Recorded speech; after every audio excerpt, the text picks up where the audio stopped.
Right then, lads, welcome back to 99Sport. My name is Cossy. This is the daily news. Welcome back to another episode. Consider hitting the like button and also subscribing to the channel if you've not done that yet. A couple of stories around your clubs making the headline today. Manchester United winning against Brentford. That is a very, very, very huge victory for them, closing that gap between them, West Ham, Tottenham, and Arsenal as well. Spurs as well winning their game in hand against Leicester City, closing that gap between them and West Ham, of course, going ahead of Arsenal, still with a game in hand. It's really interesting how the top four is going to turn around.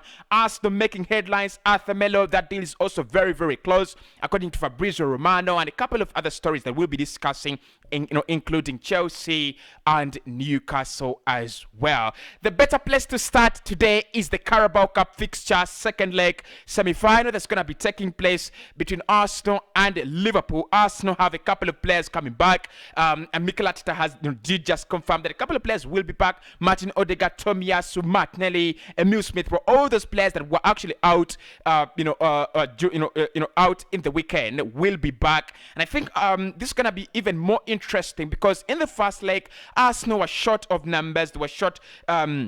They were really, really short. Liverpool were the better side in that one, dominating the 90 minutes. Arsenal just holding in there at the Anfield. 0-0, why the final score? And this one is going to be the decider. Second leg, it cannot be postponed. It has to end. So Arsenal at the Emirates Stadium, you believe they have, you might believe they have the advantage to win that one and progress. Liverpool do still have a couple of players out, Sadio Mane, Keita, and Salah. So Arsenal should be using this opportunity really to go to the final and probably beat Chelsea to win their first EFL Cup in a very, very long time. I've not seen Arsenal win the EFL Cup, and probably many people watching this channel have not seen Arsenal win the Carabao Cup, EFL Cup, or you could call it the Capital One Cup. It has really, really changed, names so much. Yesterday in the Premier League, we had a couple of games played. Manchester United beating Brentford. It was a really, really good performance from Brentford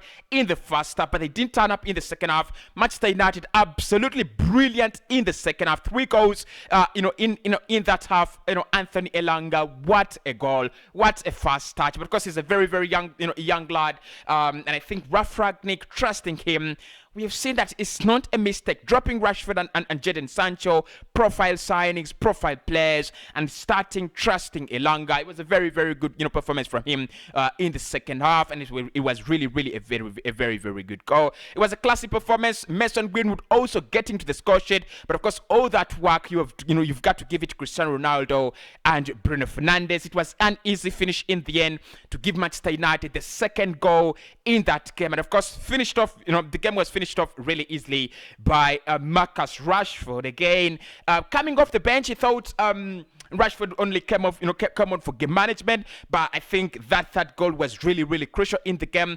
And of course, Ivan Toney getting one back for Brentford. He had not scored a goal since the end of November last year, so probably there was also a moment for him, Ivan Toney, in that game, but it was not enough. They lost at home Brentford to Manchester United. That means United are now on level on points with Arsenal, despite the fact that Arsenal do have a game in hand against them. But of course, it's a very, very huge sign for Manchester United because now they are very, very close to West Ham as well, and their hopes to get back to the top 4 are actually a little bit more alive. Spurs yesterday, they showed the difference between having a good manager and a mediocre manager, beating Leicester City in dying minutes of the game, deep down in stoppage time. 3-2. Leicester City, they've got to be absolutely, absolutely ashamed and disgusted with themselves. They should have won that game. It was 2-1 until the 90th minute. Steven Bergwijn, you've got to give him a lot of credit in that game, keeping his composure on both occasions and finding the back of the net. So Spurs now ahead of Arsenal with a game in hand, and at the moment, with Antonio Conte at the wheel, it looks like they might actually go back to the top 4. They're chasing West Ham at the moment, and of course, I do believe West Ham will slip at some point in time. So Spurs, maybe at any point in time, they will be getting back to the top 4. And of course, Arsenal now do have a bigger challenge. Moving on to what is happening around your clubs in terms of transfers and the news in general. Let's start off with Barcelona, who have just confirmed that Ousmane Dembele will not be staying with them and will not be finishing the club. Will not be finishing the season this season in Catalonia. Now it is confirmed there by the management and directors at Barcelona that the player has actually decided not to continue his journey in his career with AFC Barcelona. And so what's going to happen there is that he's going to be sold before the 31st of January. Now, an unofficial statement from an official source from Barcelona did indicate that Barcelona are working very, very hard to sell him in this January, and they have said there is no option. He has to leave as soon as possible. Chelsea, Arsenal, Manchester United have always been linked with the with the player. Can they actually get him? Can they get the deal done? Probably yes, probably no. But his injury-prone record and his wages will be something. Will be a point of concern. But also, I think Barcelona. This is a very, very big boost for them in terms of offloading players with big wages off the books. They can bring in anyone they want if Ousmane Dembele gets out. It's really working out for Barcelona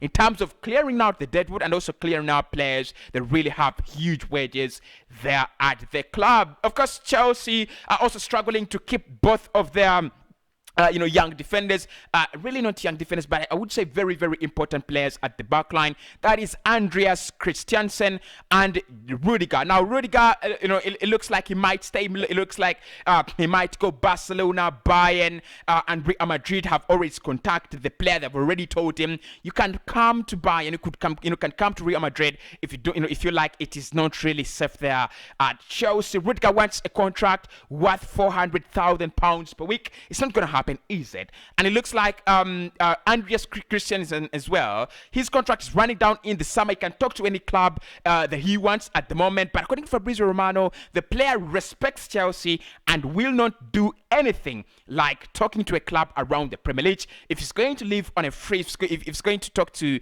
any clubs, it's going to be abroad. He has not actually found any consensus between him and Chelsea in terms of signing a new contract. So it looks like it's going to be moving on, and the possible destination for him is going to be abroad. According to Romano, the player respects Chelsea and he would love not to break that commitment and that loyalty between him and the club. Moving on to Arsenal, because news never dries up around Arsenal. But before that, make sure you smash a like on the video and subscribe, because Newcastle, just a moment, Newcastle are trying to sign Jesse Lingard for £3.5 million.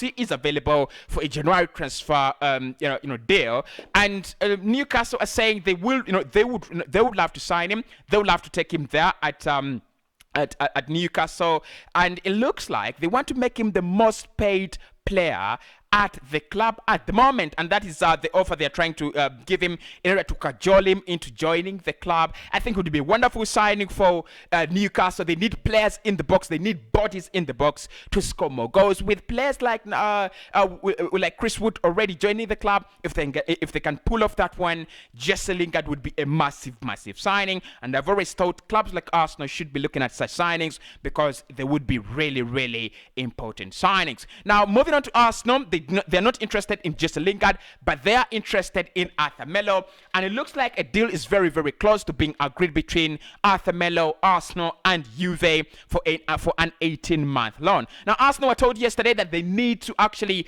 they need to agree to an 18-month loan for Arthur Melo if he's going to join them. That's the condition. Those are the conditions that were set by Juve yesterday, and it looks like in the end, it's going to happen. It's going to be an 18-month loan. The player's agent was in London yesterday talking to Edu, and convinced him that an 18-month loan will actually be very good, with an option to buy. Very good deal for Arsenal, because it's not going to be an obligation to buy. So that means if he does well, they can sign him. If he doesn't do well, then they can actually let him go back to Juve after 1 year and 6 months. Now, Arsenal look like they're in really deep soup and big problems, because one of their players is rumored, according to the Athletic, is actually associated with a match fixing or gambling incident this season. Granit Xhaka is rumored. I'm really going to be very, very open because this is the information I'm receiving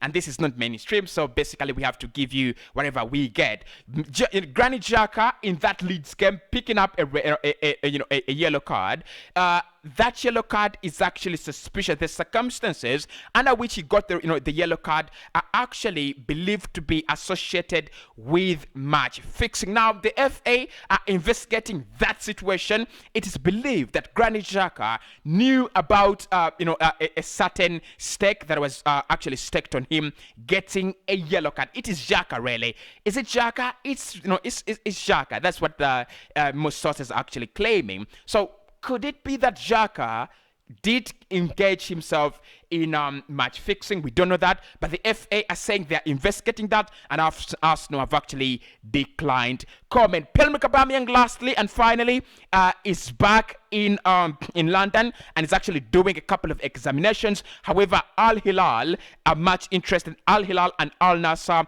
are much interested in taking in the player. They provided him with different offers. He has to choose whether it's Al Hilal or Al Nassr that he wants to join, but those offers are already on the table. The Daily News with Cossy. Smash a like on the video, subscribe, and of course, we will meet tomorrow in another episode of the Daily News. But of course, today we'll be discussing more after that Arsenal Liverpool Carabao Cup fixture.